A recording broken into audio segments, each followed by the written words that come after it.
பாத்தீங்கன்னா சமீப காலத்துல ஷர்க் மாநாடு அப்படின்னு நீங்க நடத்துறீங்க. இந்த மாநாட்டுல திருச்சியில நடத்துறீங்க. அதுல லட்சக்கணக்கானவர் கூடியிருந்தார்கள்.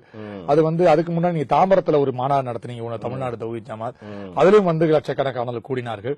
அதுல உங்களுக்குள்ள ஒரு கட்டுப்பாடுடன் ஒரு அனுசரணையுடன் செயல்படுகிறீர்கள். பெண்களும் நிறைய பேர் கலந்து கொள்கிறார்கள். அவரும் தைரியத்துடன் கலந்து கொள்கிறார்கள். முதியோர்கள் கலந்து கொள்கிறார்கள். பல்வேறு தரப்பினர் கலந்து கொள்கிறார்கள் அப்படின்னு நீங்க சொல்றீங்க. அதற்கான பிரம்மாண்டமான விளம்பரங்களும் செய்யப்படுகிறது. அதனால பல அமைப்புகள், இஸ்லாமிய அமைப்புகள் இருந்தாலும் கூட தமிழ்நாடு தௌஹீத் ஜமாத் என்ற ஒரு இயக்கத்திற்கு ஒரு ஸ்ட்ராங்கான பேஸ் இருக்கு அப்படின்னு காட்டுவதற்கு இது போல மாநாடுகள்லாம் நீங்கள் நடத்துகிறீங்க. இந்த மாநாடின் அடிப்படை கொள்கை என்ன? இது மாநாடு கூட்டுவதால் இஸ்லாமிய மக்களுக்கு நீங்க என்ன சொல்ல வரீங்க? மற்ற மதத்தினருக்கு என்ன சொல்ல வரீங்க? இந்த மாநாடு இந்த இறைவனுக்கு இணை கற்பிக்கிறதுக்கு பேர் தான் ஷிர்க்.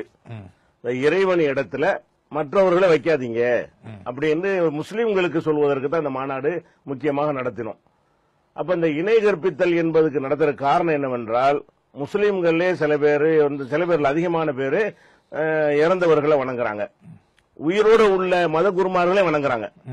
மகான் நினைத்து கொண்டு அவங்க காலில் விழுகிறது, அவங்கள்ட்ட ஆசி வாங்குறது, அவங்களுக்கு எது தெய்வீகத்தன்மை இருப்பதாக நினைக்கிறார்கள்.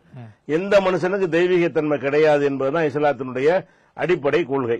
அப்ப இதையெல்லாம் மக்களுக்கு புரிய வைப்பதாக இருந்தால், ஒரு மாநாடு என்று நாங்கள் வைத்து, மாநாடு எங்களுடைய இலக்கு அல்ல, மாநாட்டுக்கு 6 மாசத்துக்கு முன்னாடியே இந்த மெசேஜை வீடு வீடா கொண்டு போய் சேருங்க.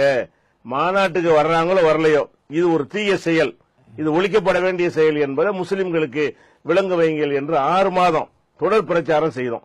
பல ஊர்களில் அவர்களே உருவாக்கி வைத்திருந்த ஜெண்டா கொடிமாங்க, இந்த கொடிமரத்தை உண்டாக்கி அதை வழிபடுவாங்க. அது இஸ்லாத்துல இல்ல. அந்த மக்களை அதை அகற்றியதெல்லாம் நாங்க பார்த்தோம். வீடு வீடா தாயத்து தட்டு தொங்க விட்டுருப்பாங்க, அந்த மந்திர பொருள்கள், அந்த கற்பூரம் எல்லாம் கட்டி அதெல்லாம் கலட்டி அது மூடையா கொண்டு அந்த மாநாட்டில் கொண்டு கொட்டினாங்க. இந்த ஒரு நோக்கத்தில் எங்க மக்களை இறைவனை மட்டும் வணங்குங்க, அப்படி வணங்கினா நல்ல முஸ்லீம்களா வாழ முடியும், கண்டதே வணங்குனீங்கன்னா நீங்க நல்ல முஸ்லீமா இருக்க முடியாது என்ற ஒரு செய்தியை மக்களுக்கு சொல்வதற்காக தான் இது செய்தோம். ஆனா மக்கள் நாங்கள் நினைத்து பார்க்காத வகையில் இந்த பிரச்சாரத்தின் வழியாக அந்த சமாதி வழிபாடு, தனிநபர் வழிபாட்டிலாம் விடுபட்டு அந்த அளவுக்கு குழுமினார்கள் கொள்கைக்காக வேண்டி.